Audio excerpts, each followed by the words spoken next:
Você já se sentiu como se estivesse gritando em um quarto à prova de som? Você ora, você clama, você busca, mas a única coisa que volte é o eco da sua própria voz. A vida espiritual se torna uma rotina cansativa, uma obrigação. Ir à igreja parece mais um evento social do que um encontro divino. A leitura da Bíblia se torna apenas a passagem de olhos por palavras antigas, sem vida, sem revelação. E no silêncio do seu quarto, a pergunta que você não tem coragem de fazer em voz alta ecoa na sua mente: Deus, onde o Senhor está? Essa distância, esse vazio, não é um sentimento exclusivo seu. É a maior epidemia silenciosa dentro das igrejas hoje. Uma multidão de pessoas que amam a Deus, mas não conseguem mais senti-lo. E se eu te dissesse que a solução não é orar mais alto, jejuar por mais tempo ou fazer mais coisas para Deus? E se a solução estivesse em 5 hábitos, 5 chaves que destravam as comportas do céu sobre a sua vida? Hoje, nós vamos mergulhar fundo em 5 práticas que os gigantes da fé usavam para manter uma comunhão inabalável com o Criador. Não são os hábitos que você imagina, e garanto que o 5º é o mais mal compreendido de todos, e sem ele, os outros 4 perdem o poder. Fique comigo, porque o que você vai ouvir pode ser o início da maior transformação espiritual da sua vida. O primeiro hábito é a oração secreta e sincera. Jesus nos deu a instrução mais clara e, ao mesmo tempo, a mais negligenciada de todas em Mateus capítulo 6. Mas tu, quando orares, entra no teu aposento e, fechando a tua porta, ora a teu Pai que está em secreto. E teu Pai que vê em secreto te recompensará publicamente. Por que em secreto? Por que fechar a porta? Porque o secreto é o lugar onde o ego morre. Não há ninguém para impressionar com palavras bonitas, não há plateia para aplaudir sua espiritualidade. No secreto só existe você e Deus. É o campo de prova da autenticidade. Pense em Daniel. Um decreto foi assinado. Quem orasse a qualquer outro Deus que não o rei, seria lançado na cova dos leões. O que ele fez? Foi para casa, abriu as janelas do seu quarto em direção a Jerusalém e orou como sempre fazia. A oração dele não era um show, mas era tão vital quanto o ar que ele respirava, a ponto de ele preferir a morte a ficar sem ela. Aquela oração no secreto era a fonte de sua coragem, de sua sabedoria, de sua força, era a sua linha direta com o trono de Deus. Pense em Ana no templo, sofrendo a humilhação da esterilidade.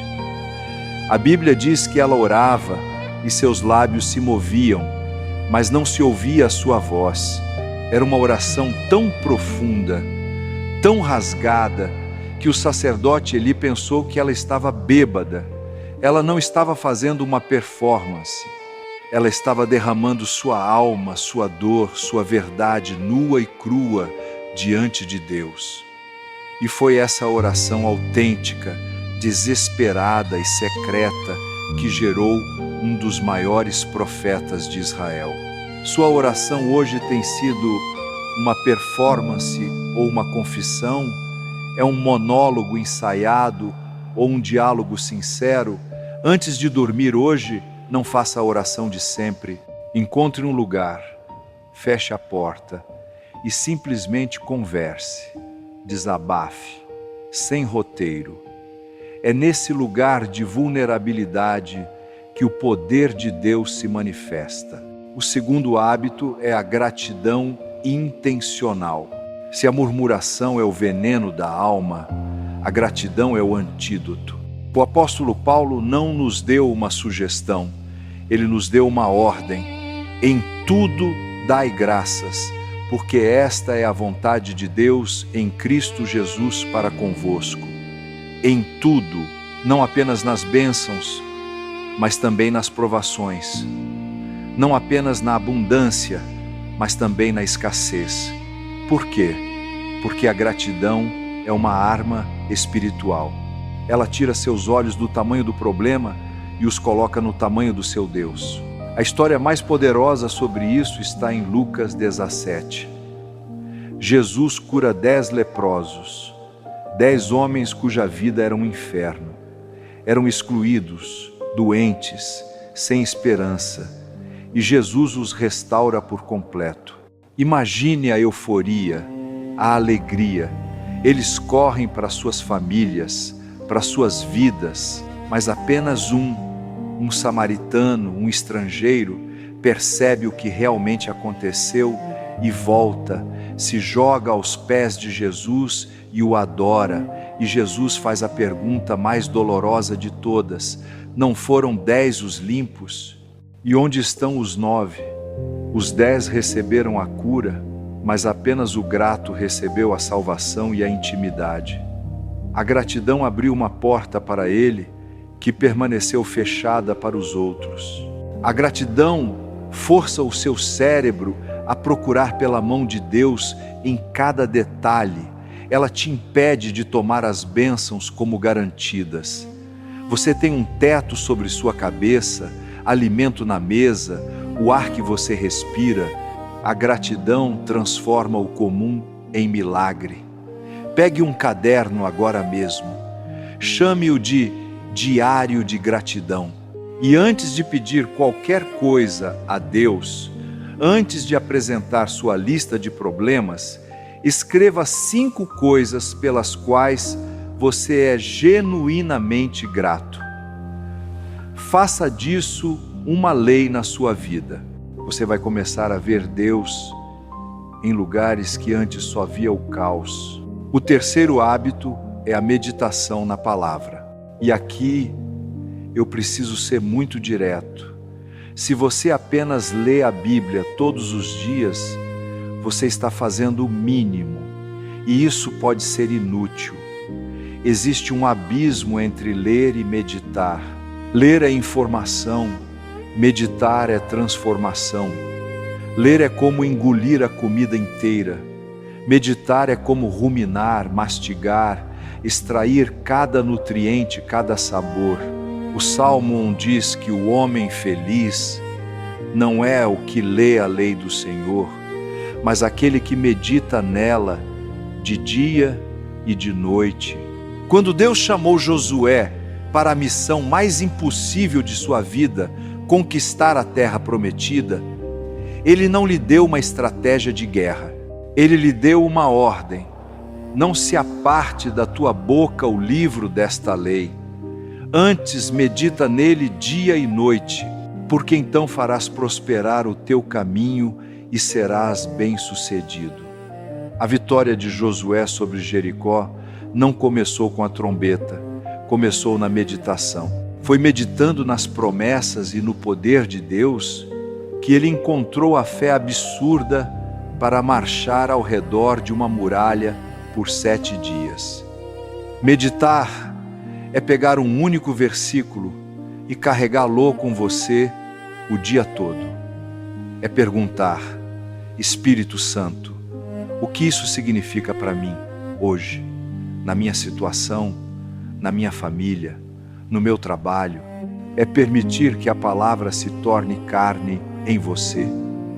Escolha um versículo esta semana, apenas um.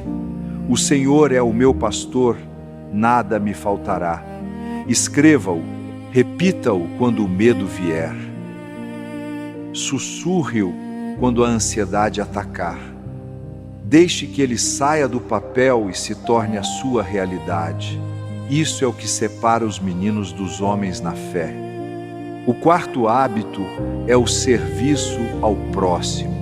Vivemos em uma geração que prega um evangelho de autoajuda, um Jesus pessoal que existe apenas para resolver os nossos problemas. Isso é uma heresia perigosa. A fé que não transborda em serviço é uma fé morta, uma farsa. Você nunca estará mais parecido com Jesus do que quando estiver de joelhos, lavando os pés de alguém.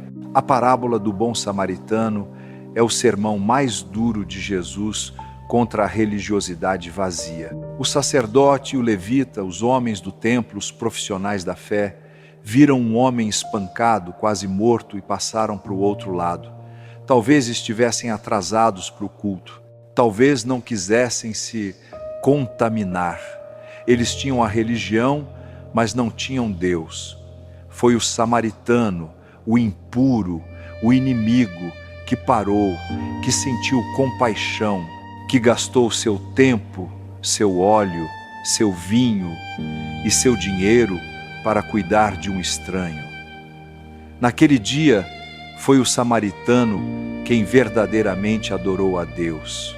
Sua espiritualidade não é medida pelo arrepio que você sente no louvor, mas por como você trata o caixa do supermercado, o vizinho que faz barulho, o colega de trabalho que te persegue. Você quer sentir a presença de Deus de forma palpável? Vá e sirva alguém. Faça um ato de serviço anônimo esta semana. Pague um café para a pessoa atrás de você na fila. Ajude alguém em necessidade sem postar nas redes sociais. Não conte a ninguém. Faça-o como um sacrifício secreto de amor a Deus. E você sentirá um prazer e uma proximidade com o Pai que dinheiro nenhum pode comprar. E agora, chegamos ao quinto e último hábito, o mais poderoso, a chave que ativa todos os outros. Este hábito é a confissão diária. Muitos ignoram isso por orgulho. Acham que a confissão foi algo que fizeram uma vez para serem salvos e pronto. Mas isso é um engano mortal. A confissão não é apenas a porta de entrada para a fé. É o caminho que devemos trilhar todos os dias. O pecado é como a poeira da estrada. Ele se acumula em nós diariamente e, se não for limpo, ele cria uma camada de sujeira que nos impede de ouvir a voz de Deus. A confissão diária é o ato de lavar os pés, como Jesus ensinou a Pedro. É a manutenção da nossa comunhão. Veja a agonia do rei Davi após seu pecado com Batseba. Ele tentou esconder, tentou abafar a consciência por quase um ano. E no Salmo 32 ele descreve esse período. Enquanto eu me calei, envelheceram os meus ossos pelo meu bramido em todo o dia. Porque de dia e de noite a tua mão pesava sobre mim. Ele era rei, tinha poder, riqueza, mas estava espiritualmente morto. A comunhão estava cortada, o que restaurou tudo. O momento em que o profeta Natã o confrontou e Davi, com o coração despedaçado, declarou: pequei contra o Senhor. Naquele instante, a barreira se quebrou, a confissão abriu o caminho para o perdão e para a restauração. Deus não está esperando sua confissão para te punir, Ele está esperando sua confissão para te limpar, para te restaurar.